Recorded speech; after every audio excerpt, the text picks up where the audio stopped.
Hey, Wheel of a Sale consigners, this is Bryn from the Clothing Directors team, and I wanted to talk to you today a little bit about how to tag your clothes with a tagging gun.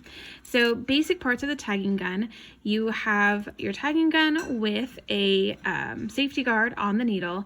I always keep that on every time I lay it down. That needle is super sharp and it hurts a lot if you poke yourself. And then you have the barbs, which come in a strip and go feed through the tagging gun. So you insert those until they click and they should be ready to go. Then you just take off your guard and you're going to push the tag through the tagging needle. That's going to be the same for everything. Most of you guys who have tagging guns already know how to do that piece. So what I want to focus on today is where on the clothing to tag your items. So went into my daughter's closet, and for some reason everything I picked up was blue. So it's a blue tagging day. But let's start with the basics. So the simplest tag is just a tag hanging at the back of the neck. You can put the tagging needle through it. It's going to come out the other side. Press your trigger. It makes the plastic nib advance, and then release the trigger, pull it through, and it will come off, and your tag will be hanging right there. So that's not going to damage the garment at all, and it goes right through the tag at the back. But we all know that garments don't all have tags at the back.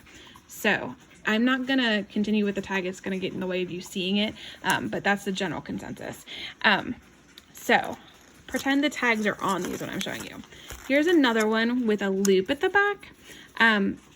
Sometimes with clothing, we actually use the tag at the back to help keep it on the hanger. So if it has a loop, you can see how it opens here. If you want to, you can actually tag it through only half of it. Press the tag, pull it through, and it'll be hanging through like that. But it's okay if you want to go through both sides. So both of those hanging tags, super simple, pretty obvious. Now, this next shirt here doesn't have, it's one of those tagless shirts so that it doesn't irritate the back. So for a shirt like this, don't put the needle through the back of the clothing. You're going to make a hole in that garment, and then that's not going to be easy to fix. So there's a couple different options with this. You can reach through to the shoulder seam.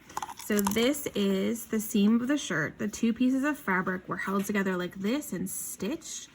And there's a seam in it where stitching. So if you put the tagging gun through here, you're not going to make a hole in that garment because that's in the raw seam. That's not part of the visible part of the garment. Pull your trigger and tag like that. So it's not going to be visible on the outside of the garment at all. The other thing you could do is the back of this shirt has a doubled rolled collar piece here where that's not going to show on the outside of the shirt at all.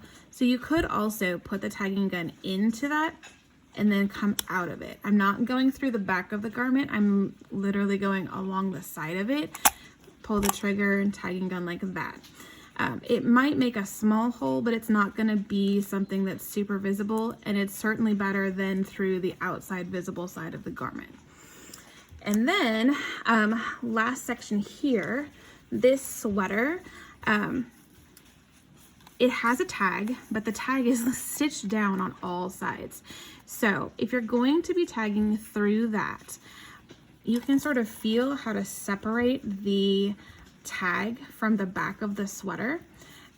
And you're gonna go, similar to how I just showed you, you're gonna go through the tag. So I've pulled it away from the back of the sweater. So I don't have any bulk of the sweater in that folded piece. And then I'm just gonna go through it, pull the trigger and out. That way it doesn't damage the back of the garment. So those are ways to put the tags in the neck. Now, you could also go through the seam at the arm. Now, if you're gonna do the seam at the arm, make sure your hanger is facing like a question mark. So it's like a question mark. And then you're going to go into, when you're looking at the shirt, it's on your right, but if you're wearing the shirt, that's where the left arm would go. So hanger like a hook down to this side, because this is the side of it that's going to be hanging out from the racks at the sale. So here I'm in the armpit of the shirt, okay? So I have two seams to choose from, the long seam and then the sleeve seam. When we say you can put it in the underarm, we don't mean for you to poke through the fabric right here. If you do that, it's gonna make a hole in the garment. So if you are gonna go through a seam, you want to carefully look at the seam and separate it. And then you're going to go through the seam, almost in between the two pieces of fabric that make the shirt and the sleeve. So that's not actually in the fabric, it's in the seam allowance. You can see, if I get up close, you can see that it's not through either piece of fabric, it's literally coming out of the seam. So that would be how you could do it in the armpit. So we want to make sure that however you tag it, that we're doing as little to no damage to the clothing as possible, so that your clothing sells and that all of our shoppers are excited about what they purchase. So thanks so much for joining me for Tagging Gun Tips, and we will be back in a little bit with a few other videos.